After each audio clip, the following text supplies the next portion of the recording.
Hey, what is up, guys? How are you guys doing today? Hopefully, you guys had a good trading week and you guys made some money.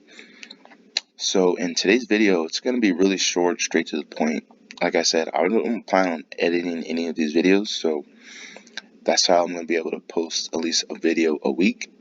But in today's video, I have been getting quite a bit of comments and asking about how I use stop losses and where do I usually put my stop losses. So in today's video, that's pretty much it's going to be about. There's a couple different ways to place stop losses, and you got to realize what works for me probably doesn't work for you. I actually don't use stop losses at all. I think in a previous video I said that I use stop alerts, and that's kind of what I do. So to get straight into the video, first thing you got to realize about stop losses is you got to figure out what's your overall take profit and stop loss chart time frame, because obviously we all know that certain time frames the candles are going to represent a different size and range. So if you're on a higher time frame, this one candle could be 100 pips, right? Whereas if you're on a 5-minute chart, the candle range is going to be a lot smaller. So you got to realize where you're going to be placing your stop losses on what chart. That's very, very important. Two, if you're using ATS, how I'm using it, the best place to place your stop losses, if you're or your stop alerts, is at the liquidity line, guys. This line right here, as you see, these lines don't really get touched all that much. It could be a safety net for you. This is a daily time frame, but if you this is your, well, let's not use a daily time frame. Let's use a 4-hour, right? Yeah, let's use a 4-hour, and we're gonna come over here.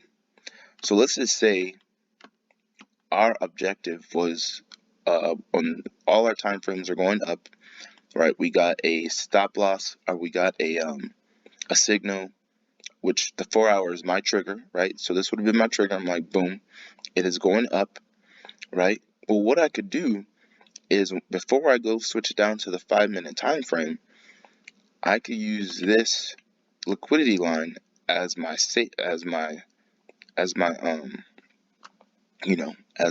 my stop loss, or my stop alert. So let's just say I managed to get in right here. Well, my stop loss is almost about 50 pips, right? And yeah, you could do that.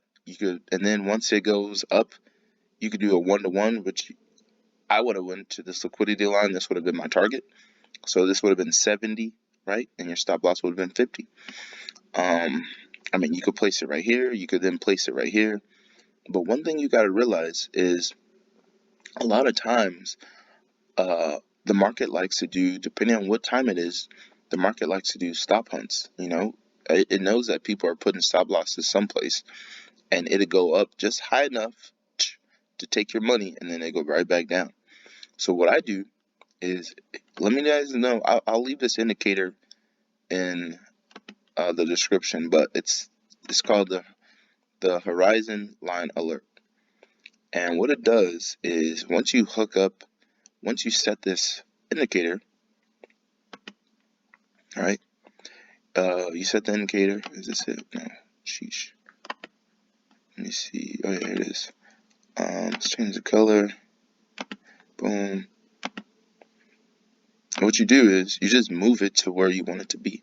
So let's just say, instead of me placing a stop loss right here, I put the stop alert, and if price comes down, dips between this line, I'm going to get an alert, and that's going to allow me to reanalyze price, see what's happening with price. Maybe some news came out where it's taking a turn for the worse, and this gives me another chance or opportunity to get out of the trade, or it allows me to analyze the trade and come up with another prediction of where price could go. Is this just a stop rate? Is this going to just come down here briefly, or is it something really happened where price is rotating?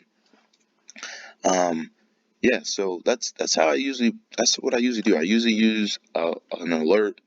I place it at the liquidity lines instead of a stop, because once your stop is hit, I mean, the spread can hit your stop. What if it's, sessions are changing, price you entered in over here, it kind of just hovered around, but the spread opened up.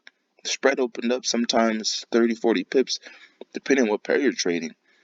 And if you're trading cryptos, then yeah, you're definitely going to get that stuff smacked. So just realize, guys, at least when you set an alert, it gives you a second opportunity to reanalyze. Whereas if you put a stop, you're getting hit. It's going to take your money really quick. All right. So hopefully that answered your questions about what I do with stop losses, right? It's not like, I perfected trading, but I just try to simplify it.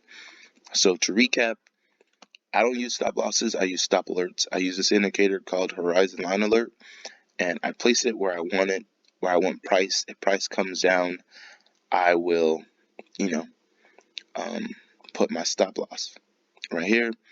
What I usually do is I build my positions into it.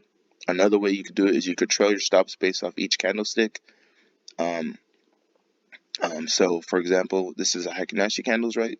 So you can put your stop right here. Once it goes up another candle, you can put it right here, up, and so on and so forth. Like I said, I don't do that. I use alerts. So price, if I did put my stop right here, it would alert me that it came back down, and I would look at it and be like, all right, now it's still going up, it's still green, right? And then boom, I would get my take profit right there. So that's how I do it, man. I just use alerts. I don't really use stops. And let me know if you guys have any other questions. I have another video coming out about money management, but I'm going to try to do one video a week because I'm a pretty busy guy. So um but yeah, hopefully you guys found value in this video. Let me know if you guys have any questions. Let me know also if you have any comments about any other future videos that you would like me to make. I'm no professional trader, but I have been making money trading, so I'm just going to try to give you the best insight that I can and try to simplify it as make it as simple as possible and as short as possible, so that you guys could just rewatch the videos, get a little value from it, and just apply exactly what could potentially work for you. Remember, there's so many different ways that you could trade, so many different ways that you could put stop losses, so many different ways that you can use ATS, and I'm actually just giving you my version of how I do it. So yeah, hopefully you guys have a good day, have a good week trading, and I'll see you guys next week in another video. All right, bye.